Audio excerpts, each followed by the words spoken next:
Hello বন্ধুরা, দেখো আজ আমি বানাচ্ছি বাড়িতে পাটিসাপটা পিঠে।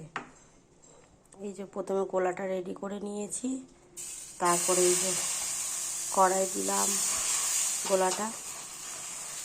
দেখি আস্তে আস্তে করতে হবে, কেমন হয় দেখি।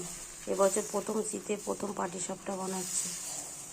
এই যে এদিকে কিছুটা বানিয়ে রেখেছি আর এইদিকে বানাচ্ছি। এই যে নারকোল কোড়া, এর মধ্যে ক্ষীর দেওয়া আছে।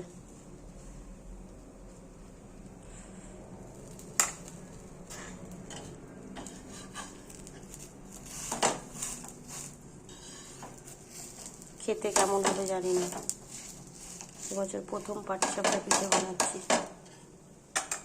একটু ঘি ব্রাশ করে নিলাম